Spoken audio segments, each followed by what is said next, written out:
Religion. Fête de fin d'année à l'église de la fraternité évangélique Pentecôtiste en Afrique, au Congo, en sigle FEPACO, Pointe-Noire, Congo-Brazzaville. Le plus grand projet de 2023 qui est le fidèle demeure en Christ. Donc, mon souhait, c'est que les gens donnent leur vie à Christ. Donnent leur vie à Christ. On ne vient pas seulement prier parce que pour une nuit et puis, en fait, on a 364 jours encore dans le monde. Non.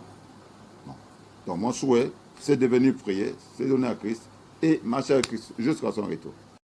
Ce souhait est celui du révérend apôtre, le général guide spirituel de l'église FEPACO. Souhait émis ce jeudi 30 décembre 2022 à son église située à Mawata, non loin de l'avenue de la Révolution. De son vrai nom Bonaventure Magloire Dailmeida, le général tient FEPACO depuis le 13 février 2011. Au micro de Mediaplus Océan, il fait le bilan de 2022 et fait la projection de 2023. Et n'oublie pas de conscientiser la population d'éviter les excès pendant ces jours de fête. Je suis donc le révérend apôtre, le général d'Almeida. Je suis le responsable, le visionnaire de l'église FEPACO Vie Nouvelle au Congo. Général, bon, c'est un nom qui m'a été attribué par mon père, Alexandre Eddy Nebala. Très souvent, bon, c'est lui qui nous appelait. Il avait toujours parfois des moments où nous attribuait des noms. Mais il savait pourquoi il me les donnait, parce que il me l'a donné parce qu'il y a certaines missions qu'on pouvait faire, faisait et puis que je réussissais. Après, il venait, il disait, il y a solo Osi général. Et donc, nous sommes l'église de la fraternité évangélique de la Pentecôte en Afrique au Congo, en sigle et FEPACO, Vie Nouvelle, qui a été donc créée le 13 février 2011 à Pointe-Noire. Le bilan, il est quand même satisfaisant, hein, parce que le sale bilan dans une église, lorsque l'église ferme les portes, où l'église perd la majorité de ses membres, mais nous on n'en a pas perdu, on a plutôt gagné.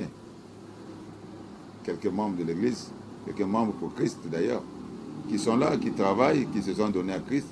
La première chose, c'est d'abord évangéliser, gagner les âmes, les présenter Christ, les apprendre à connaître Christ.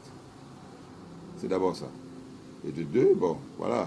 C'est une église, il faut voir du côté matériel, il faut voir côté tous les problèmes qui peuvent accompagner la société. Hein. Il faut donc les faire. On réussit quand même de les faire, de les régler par la grâce du Seigneur. Donc, non, le bilan, ça va. On nous a bénis, on a fait des collectes, on a eu un terrain qui n'est pas loin du rond-point Les Gorilles. Et Marala, voilà, on a un terrain par là-bas. Le plus grand projet, c'est donc d'abord les âmes, encore, ajouter encore les âmes pour Christ. C'est d'abord ça. Et de deux, faire les travaux, notre terrain de l'église. Et quand on change d'année, ça ne règle pas un problème, c'est vrai. C'est un changement de saison, c'est vrai. On peut appeler ça seulement changement de saison. Quelqu'un se dira que moi, je veux attendre de bonnes années. Mais tu attends une bonne année, mais ta vie n'a pas changé. Tu es resté la même personne. Alors que lorsque tu dis que je viens le Seigneur, ce n'est pas seulement pour la bonne année. Mais nous, ce qui veut la bonne année, cette bonne année, la nuit, ça sera ici. Du 31 au 1er. Donc à partir de 21h, 20h, 21h, nous serons ici jusqu'au lendemain du 1er. Nous serons ici. Mais ce que je souhaiterais, que les enfants de Dieu viennent beaucoup, même ceux qui n'ont pas encore accepté Christ, qu'ils viennent. Mais le grand problème, c'est qu'ils demeurent à Christ. Qu'ils demeurent à Christ. Ce n'est pas pour venir fêter, parce que non, je vais aller, beaucoup font cela. Nous allons aller danser à l'église, chanter à l'église. Vers 4h du matin, on peut rentrer chez nous et après, on reprend notre train de vie dans son entièreté. Non. Lorsqu'on vient dans le Seigneur, on ne repart plus en arrière. Il faut aller de l'avant. On avance. On ne sait pas quand est-ce que le Seigneur va revenir.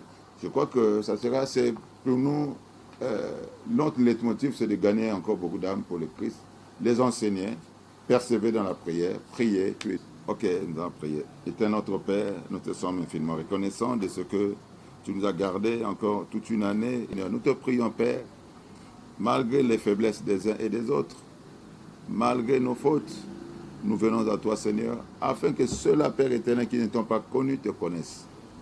Et ceux qui t'ont connu continuent encore à naviguer, aller droit avec toi, Jésus. Père, tu béniras, Père éternel, cette nation. Tu béniras, éternel, Dieu de bonté, nos vies.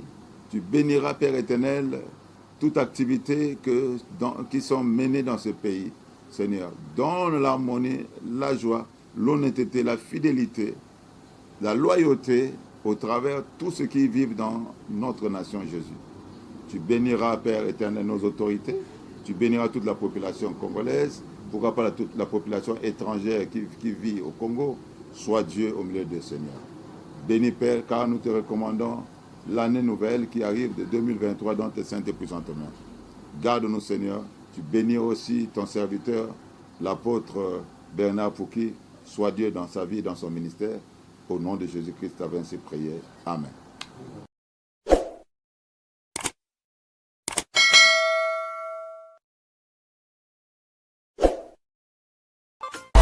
I